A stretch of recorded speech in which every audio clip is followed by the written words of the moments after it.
Vous vous demandez sûrement pourquoi je suis à Zone Aventure dans mon thème artiste. Eh bien parce que Charlène Dupasquier, qu'on voit ici, travaille à Zone Aventure. En fait, Charlène, tu as beaucoup de titres à ton actif. Effectivement, j'ai plusieurs métiers passions là, que je pratique puis que je roule à l'année. Mais est-ce qu'on peut faire un lien quand même avec tes études en biologie, tes biologistes? Oui. Est-ce qu'on peut faire un lien un peu avec tes créations puis le métier de biologiste? Oui, tout à fait, parce que au début, quand j'ai pris l'école d'art, parce que j'ai fait 2 ans d'école d'illustration à Émile Cole en France, puis ça, c'était toujours en nourrissant le rêve que moi, je voulais travailler dans la protection de l'environnement. Mais j'avais comme cette passion-là aussi. Je savais pas trop, à 19 ans, on sait pas trop qu'est-ce que la flamme, elle brûle pourquoi, on sait pas. Fait que, ou elle brûle pour ou alors elle brûle pour trop de choses, c'est ça l'affaire. Fait que j'avais comme envie de toucher les deux. Mais je me suis dit, l'art, ça me permettrait aussi de faire du dessin documentaire, puis du dessin de sensibilisation. Je vais pouvoir peindre aussi des choses parce que j'étais très... propagande, enfin pas propagande, mais très activiste, Greenpeace, etc. C'était un moyen pour moi aussi, l'art, la peinture, puis l'illustration, de promouvoir mes valeurs au niveau de la biologie. Prendre position. Voilà, prendre position. Puis à côté de ça, je nourrissais quand même le rêve de reprendre un bac scientifique après anyway, parce que j'étais quand même bonne dans les études. Puis je me suis dit, je peux lier les deux, parce que le dessin documentaire dans le monde scientifique, c'est très, très important, puis ils en demandent même plus que les photos. Fait que de fil en aiguille, c'est ça. J'ai commencé mon école d'art, j'ai pris ce que j'avais à apprendre. Après, la mentalité de l'illustration, ça me déplaisait un peu, c'est très géré par... l'argent, les choses sous table. Enfin bref, c'était pas assez pur pour moi. Fait que là, je me suis dit, OK, je vais vraiment travailler moi-même. Je vais apprendre dans les ateliers avec les gens, les artistes, etc. Puis à côté de ça, je vais reprendre mes études scientifiques. Puis de là, j'ai lié les deux.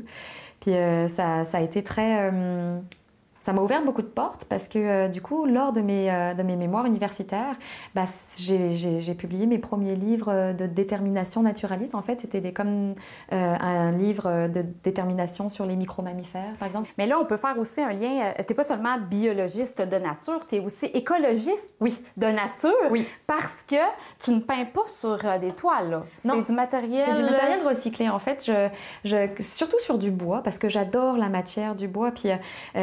on peut jouer beaucoup avec les médiums, puis des fois ça boit, des fois ça boit pas, puis ça fait des textures, puis comme par exemple quand j'ai fait ma série sur les vieilles personnes, j'adorais ça parce que le bois permettait de créer mes rides aussi, puis ça avait comme un lien, j'aimais beaucoup, puis j'adore toucher, fait que dès que ça a du relief, puis j'aime beaucoup.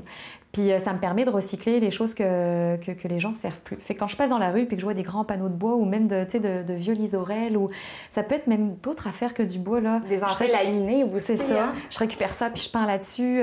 Même mes propres... je récupère beaucoup de carton aussi. Je peins sur du carton, puis ça me sert aussi de faire mes palettes de peinture. Fait que je recycle beaucoup. Puis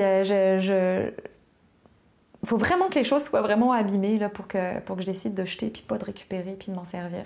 Puis si on parle de ta technique, comment tu peins? Tu utilises quoi comme médium? Mon médium principal, qu'on retrouve vraiment partout, ça reste l'encre de Chine. Parce que c'est comme une histoire d'amour depuis toute petite. J'ai fréquenté un atelier de mon maître de peinture, là, celui qui m'a vraiment formée, puis qui m'a donné cette passion-là, qui s'appelle Miguel Alcala. Il est en France, basé à Roanne, dans ma ville natale. Puis c'est un grand artiste là, qui expose un peu partout, là, puis qui est très imprégné des gitans. Fait que là, j'ai commencé à m'imprégner aussi du regard puis des visages des gens. Fait d'où mon intérêt aussi beaucoup pour le portrait.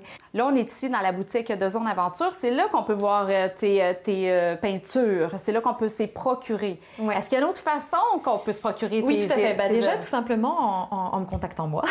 Fait que j'ai une page Facebook, mais j'ai aussi un site Internet. C'est sûr que même si vous passez par mon site Internet de graphiste, parce qu'il est plus facile à trouver puisque c'est charlie.dillustration, j'ai un petit onglet illustration peinture justement, puis là ça te remet sur un autre site internet qui est plus artistique.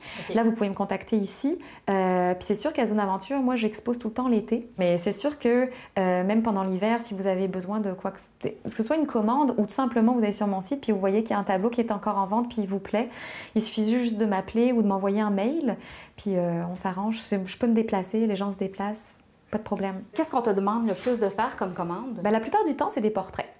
Fait que, parce que j'ai une je sais pas si c'est une facilité, en tout cas, moi je suis fascinée par tout ce qui est visage, regard, ce que les gens ont à retranscrire de leur histoire puis de leur émotion à travers ce qu'ils sont. Fait que comme je peins beaucoup de portraits à la base, que ce soit des gens que je rencontre ou imaginaires que j'ai dans la tête ou peut-être que c'est des gens que j'ai déjà rencontrés, je le sais plus. Là. En tout cas, les gens me commandent du coup beaucoup de portraits. Puis dernièrement, on m'a commandé aussi beaucoup d'illustrations. Enfin, j'appelle ça illustration parce que c'est illustratif, mais c'est des toiles, c'est vraiment des peintures qui représentent plus des émotions, des choses que les gens auraient vécues. Comme dernièrement, j'ai un ami qui m'a demandé de peindre quelque chose de très spécial pour quelque chose de très spécial qu'il a vécu. C'était ma vision à moi du Petit Prince qui s'envole de sa lune. Puis c'était quelque chose qui avait vraiment une signification pour lui. Fait que je suis parfaitement à l'aise de peindre ça.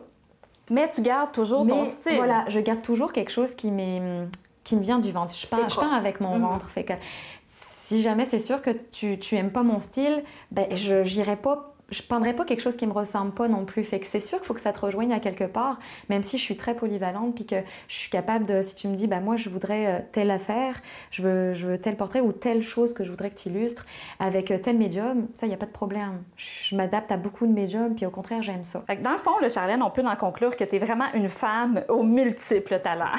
C'est vraiment gentil, merci. Moi, je me considérais peut-être pas comme ça, mais en tout cas, je suis ce que je suis. Je suis ce que je suis, puis ça plaît ou ça plaît pas, puis c'est ça. L'important, c'est de faire ça avec passion, puis en être heureux. Là. Ben, merci beaucoup, Charlène ou Charlie, entre les deux. C'est ça, merci beaucoup. Merci. Oh, amour, amour.